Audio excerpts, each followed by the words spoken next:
It's U of L Today on 93.9 The Ville. Here's your host, Mark Hebert. Welcome to U of L Today with Mark Hebert. Glad you're joining us today. The next 30 minutes, we're going to be talking about several things related to the University of Louisville. We're going to be talking to a Grawemeyer Award winner.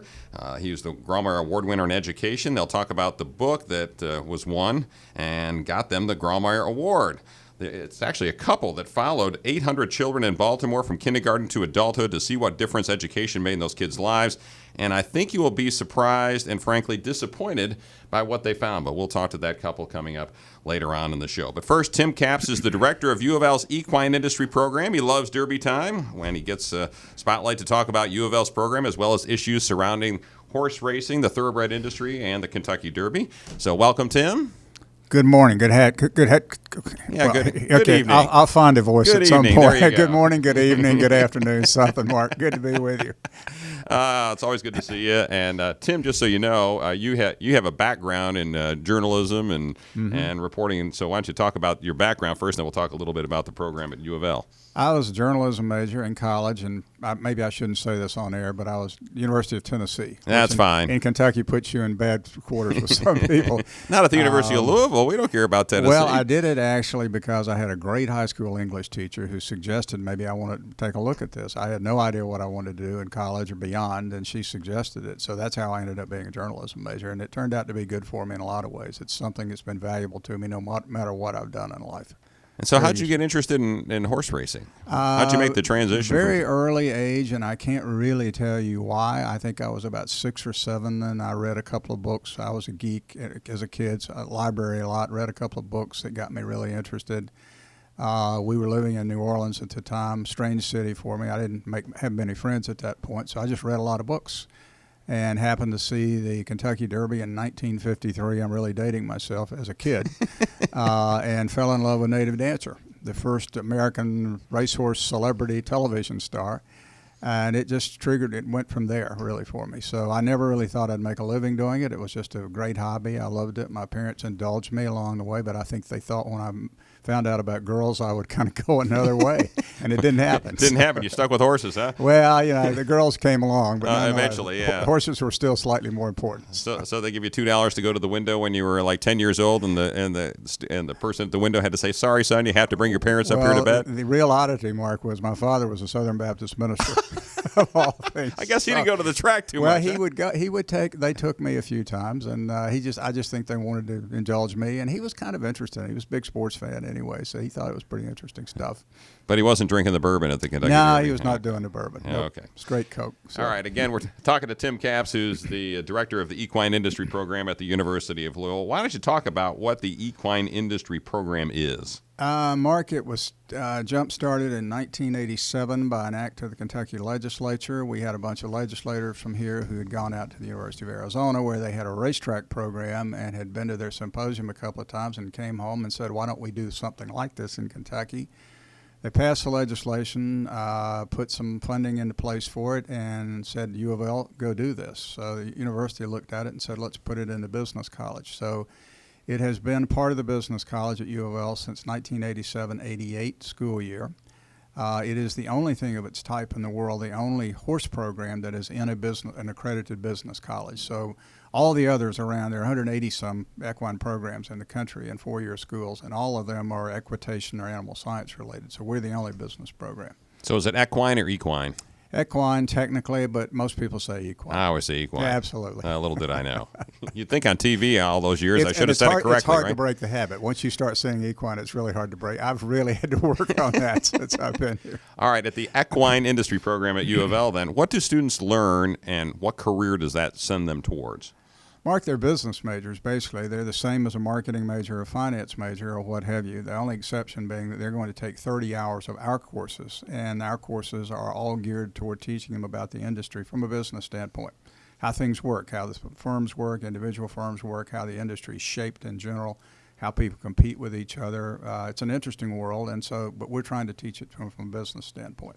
So they would go be what, managers at a track or working at Churchill Downs, something like that? You name it. We probably have, I couldn't even tell you the number, we probably have 15 former students who work at Churchill. We have people working on major breeding farms, working for publications, horse transportation businesses, whatever. So they're a little bit of every place.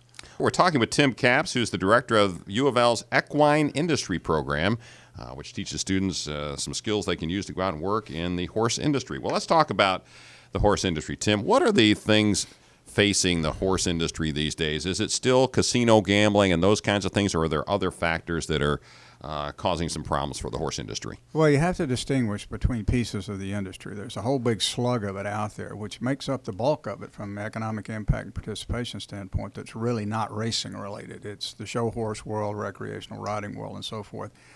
A lot of what all parts of it are dealing with is the economy. Is going back to the 2007-8 time period when the numbers were pretty good out there, and then all of a sudden you hit the 2008-09 wall. And so people tended to pull back. One of the things about the horse business is that it's like a disease. It bites you, it stays with you forever. It won't kill you. As I tell the students, it won't kill you, but it can bankrupt you. But most people will not get out because it's something they do for a passion, but they'll scale back a lot, and we saw a lot of that. The racing side, because it's really, it's spectator driven. You're trying to get people to come to the racetrack and participate. Has been in a long-term competitive battle that was brought on by everything from televised sports to the ease of movement, the mobility in society, you name it. And so I'd say probably going back to the 60s, the racing industry found itself in a more competitive world than it had been in before. And that continues today. So the adjustments along the way have been that it's more electronically driven than it used to be. A lot more of the wagering occurs off track rather than on track. And if you were a racetrack marketing manager today, that's one of the greatest marketing challenges in the world is to try to split the How do you difference. get young fans? You want to encourage new people. You want to satisfy the older fans you have, and you want to encourage them to do the electronic stuff. At the same time, you want them to come to the racetrack. Right. So conundrums everywhere. But I think what we've seen in recent years is there's been a better adjustment to that electronic world. And I think that we've seen the business model change to reflect that, and the numbers today are starting to get better again. Did having a Triple Crown winner last year help the thoroughbred industry, specifically in Kentucky, but nationwide as well? I talked to a guy at Reuters about this very thing yesterday. I think essentially it helps you in the near term without question. The visibility the industry gets is much higher. People are talking about it and writing about it who normally don't. So he clearly made some difference for a while. Can you capitalize on it long term? It's a tougher proposition because you only get one every so often. You can't predict it.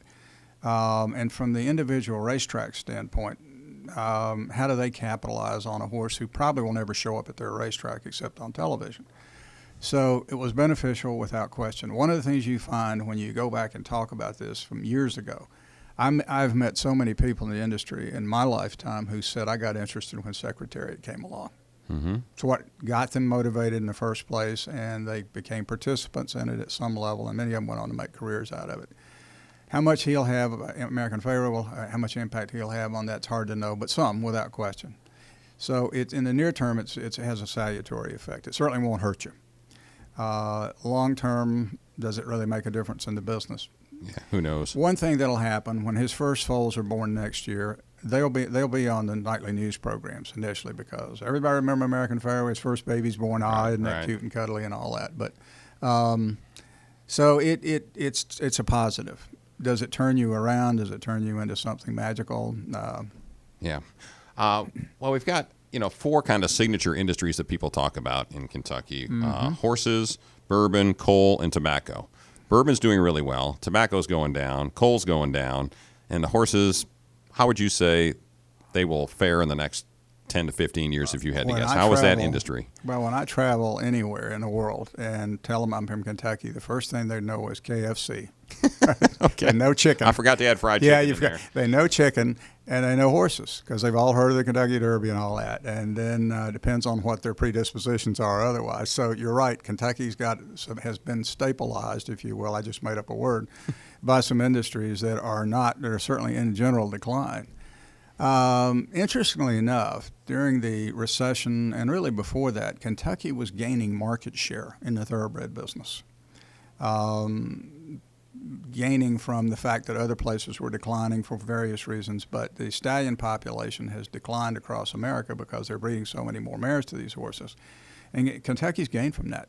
Has that gotten benefit out of it? That's good. So we are heading toward a period not very far down the road when Kentucky will probably represent about 50% of the thoroughbred foal crop in North America. So that's good. It is.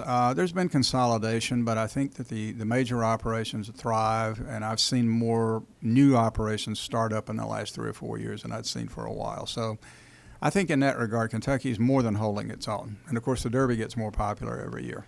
And last year was a record crowd at the Record Kentucky crowd. Derby. So how much does outside the Derby, you take the Derby and the Oaks away from this community and just talk about in general, what does the horse industry and horse racing mean as an economic impact to Louisville, in particular, and Kentucky in general? It's in Kentucky in general, because there's been some recent research on this. Kentucky in general, the horse industry is about a $3.5 billion annual economic impact. A lot of jobs, thousands of jobs, depends on whose figures you want to believe, but somewhere at 60,000 in some figures, 90,000 in others. So it's a big economic driver.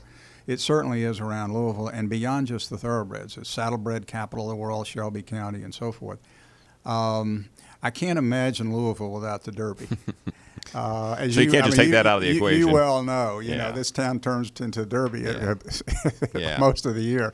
It's kind of hard to imagine the city without it. It's a great place to live, but without the Derby, it would be different. But I don't think there's any danger of that happening. The event is so powerful. If you look at the major sporting events in North America, it's got to be in the top 5. You look at the World Series, Super Bowl, whatever, it's in that range in terms of television ratings and the impact it has. People talk about the Derby who know nothing about horse That's racing. true. They have parties all over the United States and all over the world. Let's bring this conversation back around as we wrap up here. We're talking a little bit about the Derby. You've got a former student in the UofL Equine program. Sorry, I mispronounced it. Well, you can make it equine right now. I'll say equine. I'm going to try and break myself of that habit. The UofL Equine program, and a former soccer player who is working with the favorite in the Kentucky Derby, right? Jack Sisterson is an young guy from England who came here to play soccer and didn't know about our program until he got here. But he had a horse background, and so he went through our program, played soccer here, was a backup kicker on the football team, and graduated, went to California, found a job with a guy initially worked for another trainer, then he found a job with a guy named Doug O'Neill. They came here 5 years ago now with a horse named I'll Have Another. And he wins the Derby and wins the Preakness, was champion three-year-old that year. And now they're back with Nyquist, who's undefeated at the top of the class right now, the favorite for the Derby. So it's been a kind of nice run for Jack. I think he's fully appreciative of it. And I hope he talks about the University of Louisville every chance he gets. He does. He plugs us. Very good. All right. But he calls it equine. Equine. He says equine? But he does it with an English accent. So, So it sounds good equine, when he know? says it, yeah. Right. All right, any final words about the equine industry program before you leave? Well, we're proud of what we do. We feel like we provide kids with a unique opportunity. They can learn about horses and they can learn about the industry, but they can also learn the business. And so the key for them is they walk out of here with a business degree, which can take them any place they want to go. All right, very good. Tim Capps, the director of UofL's Equine Industry Program. We got it. All right, thanks, Tim. UofL has these prestigious Grawemeyer Awards that are given out in 5 different categories each year, and one of those categories is education. The winners have ideas or research that are unique and have an impact on the world. That's what the Grawemeyer Awards are all about. So the winners of the Grawemeyer in Education are Carl Alexander and Linda Olson, who wrote a book titled The Long Shadow, Family Background, Disadvantaged Youth, and the Transition to Adulthood, which chronicled the lives of 800 poor children in Baltimore from the time they were kindergartners to adulthood. My UofL colleague, Kim Butterwick, interviewed the winners. Well, I think first things first, could you all tell me a little bit about the idea that won the Grawemeyer Award, and which you outlined in your book, The Long Shadow? Well, happy to. So, by way of background, we were involved in this Baltimore research study that lasted for 25 years, in which we identified a group of just under 800 children who were starting first grade in Baltimore City Public Schools back in 1982. And we monitored their life progress all the way through elementary school, middle school, and high school, and then for a decade after high school. So it was a span 25 years from 6 years old to roughly age 28, 29. 800 typical Baltimore school children.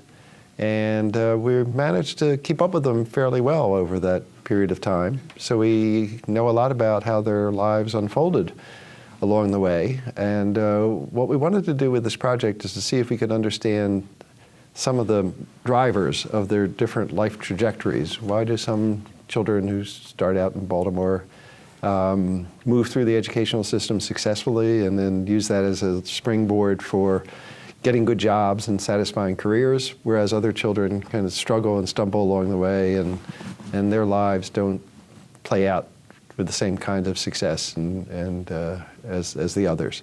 So in broad terms, that was the goal of this project, to try to, like we were basically flies on the wall, just watching in a systematic way how all this unfolded over that 25-year period. So the book, the purpose of the book was to try to put the pieces together to understand how conditions of life early on in families, in the neighborhoods and the schools that these children attended, moved these children along such different life trajectories. And so it's a study that looks at where they began as a group, cute and cuddly first graders, 6 years old, in relationship to where they wound up as young adults. And we feel as though the book fairly well identifies some of the major experiences along the way that had the effect of kind of moving them along different life paths. So that was the goal, to understand how that unfolded over that 25-year period. What would you say? What were your findings? So do you want to jump in, Linda, or should I? Well, I think that the findings were kind of what you'd expect, but they were a little bit. They're challenging to some of the ideas about what we think about how the schools will bring success to everybody. And what we found was there was a big discrepancy in the end between the people who came from the more challenged backgrounds. They ended up, very few of them actually graduated from college. In the society, we think, completing school, going to college, that's the goal. We had only like 4% of those kids completed college, whereas the more advantaged kids, almost half of them, 45% of them, had completed a college degree at the end of this 28-year period. So I think one of the good things about the study was it was a longitudinal study, so we were able to look at how advantage and disadvantage accumulates over time. And what we were seeing the people from more disadvantaged backgrounds started school at a certain disadvantage. They made the transition into first grade when not as successfully. More of them were retained, more of them were in special education as compared with the more advantaged kids from more advantaged backgrounds. And that continued throughout. They ended up being in schools that were more segregated and high poverty. And in the end, they didn't participate in the kinds of pre-college programs, and so it wasn't unexpected that in the end they were less likely to graduate from high school. Actually, the surprising thing was most of those kids had a lot of high aspirations, and the ones who did graduate from high school, close to half of them actually did at some point go to some post-secondary education, but very few of them could complete it. So there were all these kinds of barriers. That is the kind of thing, and those barriers are very much connected with the family they were born into, the educational level of the parents, the economic opportunities the parents had as compared with the higher, more advantaged parents. So that was kind of, it goes against what we think that education, that actually family background is so important in terms of how kids will eventually end up.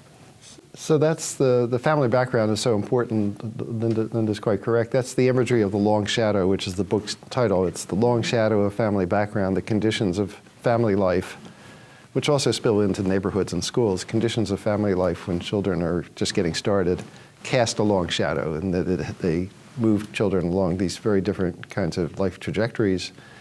In school, as Linda just reviewed, very few of the poor children in our study group completed college, although a goodly number of them started down the college path, but they weren't able to complete it. That's half the story, and the book has a lot to say about the particulars of why we saw those big disparities across social lines.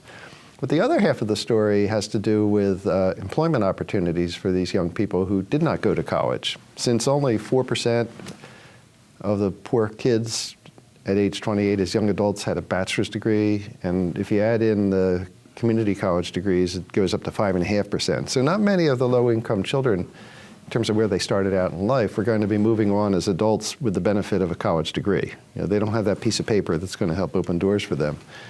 So another large part of the book, which was really almost a process of discovery because we didn't go in anticipating this. We thought we were going to be doing a book about schools and how schools can be the launching pad for success and where it falls short.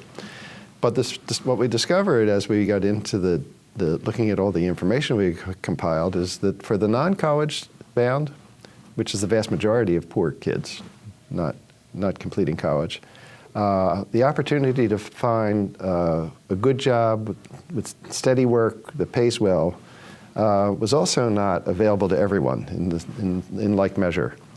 And it turns out, this is so vivid in the experiences of these youngsters, but we didn't realize it until we saw it. White men of working class background had a decided advantage in terms of their employability in the non-college labor market. And so when it comes to success in school, what we saw was a story about the advantages that middle-class children and middle-class families have in terms of their academic performance. What we saw when we looked at the experiences, the work experiences of those who did not go to college, the advantage fell to white families, and those advantages were particularly apparent in the experiences of the sons, who managed to find employment in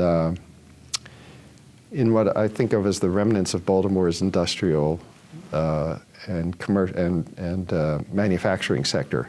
So there are these two, what we call success narratives. One has to do with doing well by doing well in school, and the other has to do with doing well by getting a good job that pays well and offers steady work. And the kinds of folks that can take advantage of each of those two, they're very different kinds of opportunity structures for middle class advantage on the one hand and white working class advantage on the other hand. So it's really this whole idea of the American dream, and with a good education as being this leveling playing field that everyone has the same opportunity for success. What your findings would suggest, and tell me if I'm wrong, is that's really not the case. That's aspirational. I mean, we all ascribe to that. We say we'd like to think that this is the land of opportunity, that if you work hard, you play by the rules, do what your parents tell you, do what your teachers tell you, then good things will follow. And we would like to think that we're able to deliver on that promise, but in point of fact, the reality is that it falls short. And we know that from the experiences of our study youngsters, but we also see very much the same picture nationally and in other research. So we have a long ways to go as a country and as a community in honoring that promise that we make to our children. So yeah, it's the meritocratic ideal that people who do the right thing realize the rewards of that. But for too many of the poor kids in our urban areas, and also rural poor, but we don't study the rural poor, but in places like Baltimore, we fall short of delivering on that promise. And we fall far short. It's really quite something. There's a whole host of things that can be done. It's what's so sobering is that I think we know what we could do to afford greater opportunities for many of these young people, but we don't use that knowledge very effectively. And what we see is it starts early on. So we know from the research evidence that a high-quality preschool experience can help more poor children arrive in kindergarten or first grade ready to learn. So in our study, when we look at the test score differences from school records, the poor children on average at the very beginning of first grade are a half grade equivalent behind in reading comprehension. It's a foundational skill. If you can't read well, everything else becomes challenging. At the end of elementary school, at the end of 5th grade, that half grade level shortfall, achievement gap, has exploded to 3 grade levels over the course of elementary school. On average, there are always exceptions, but on average, the typical poor child at the end of elementary school, at the end of 5th grade, just before transitioning to middle school, might be reading at a 3rd grade level or a 4th grade level, whereas the average middle class child might be reading at a 6th grade level, being ahead of grade level. So that 3 grade level disparity in something as fundamental as reading comprehension does not augur well. It's not the kind of thing that you can easily change later on because it's such a huge gap. And so one implication of that is you have to start early so that you're not trying to figure out how to remediate, but you'd rather be able to prevent. So if more poor children can come to school at par, close to, with readings, with a skill set that's comparable to what non-poor children have when they start school, then maybe you can help them out along the way. It's easier to help them keep up rather than having to figure out how to help them catch up. And so things like a strong preschool experience, strong after-school experience in the elementary school grades or all the way through, summer programming that helps them avoid what's referred to as summer slide. What we know from our research, and as well as the wider literature, is that poor kids lose ground during the summer months when their learning of these fundamental skills is dependent upon what's available to them in their families, where their parents don't have the resources or the understandings to help them move ahead during the summer, but middle-class kids continue to build up their skill set over the summer. So strong summer programming can help poor kids keep up better. And then within the experience, while they're at school,